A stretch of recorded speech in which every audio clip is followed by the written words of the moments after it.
नमस्कार, एस्ट्रो भारती में आपका स्वागत है। मेरे पास काफ़ी उलझन का समय था कि मैं कहाँ से शुरू करूँ एस्ट्रोलॉजी के बारे में और आपको क्या क्या बताऊँ।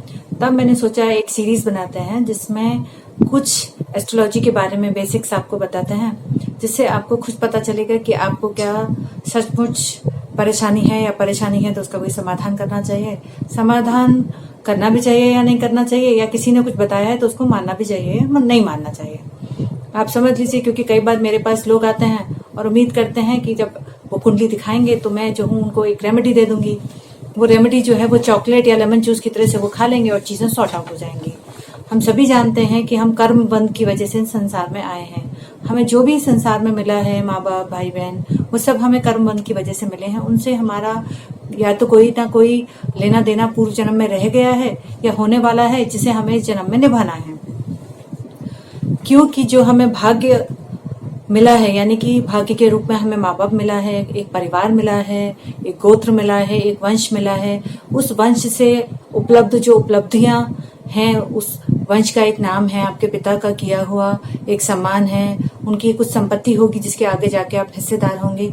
ये सब हमारा भाग्य होता है और उस भाग्य को हम बढ़ाएंगे या हम उस भाग्य की वजह से कुछ परेशानियों का सामना करेंगे।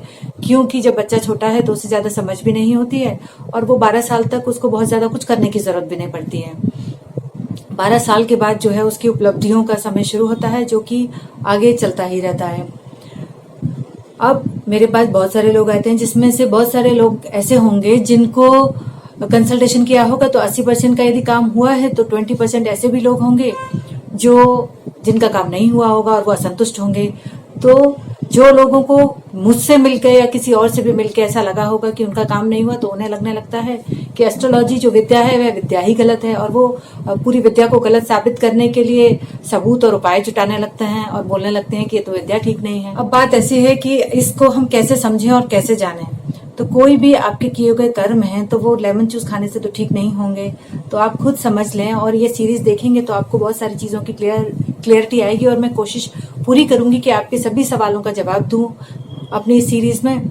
और एक बात मैं कहना चाहती हूँ कि कई बार मैंने ऐसी कुंडलियां देखी, जैसे किसी फैमिली में बहुत सारे डाइवोर्स हो गए। किसी फैमिली में मैंने देखा कि मदर को ब्लड कैंसर हुआ, फिर जो उनकी बहू है उनको भी ब्लड कैंसर हुआ, और जो तीसरी पीढ़ी में जो बेटा है उसकी शादी नहीं चली, उसका तलाक हो गया। तो आपको सचमुच ऐसा लगता है कि वहाँ कोई कर्म नहीं है। तो जब मैंने इस तरह की कुंडलियों को देखा और जाना तो मैं समझ पाई कि कहीं ना कहीं पूर्व जन्मों के कोई ना कोई कर्म इस तरह की कुंडलियों से एसोसिएटेड हैं। तो इस तरह के कर्मों को पीछे से निकालना बहुत मुश्किल का काम होता है और उसके लिए काफी अध्ययन की जरूरत होती है। तो जिस तरीके से हम डॉक्टर के पास जाते हैं और हमें वो शुरू में एग्जामिन करके बुखार की दवाई देता है और हमें पता चलता है कि वायरल या डेंगू निकला है, तो हमें उसमें थोड़ा सा धैर्य रखना पड़ता है। तो ऐसे ही आप एस्ट्रोलॉजर को जरूर गलत ठहरा सकते हैं, पर कम से कम इस विद्या को गलत मत ठहराइए। इसके लिए जो मैं सीरीज बनाने जा रही हूँ वो सीरीज आप देखेंगे तो आपको भी अच्छा लगेगा। उतनी जानकारी, बेसिक जानकारी हर इंसान के लिए जरूरी है जानना, ऐसा मेरा मानना है। बाकी आप लोगों की इच्छा है। आप लोग देखेंगे तो आपके समय के लिए धन्यवाद।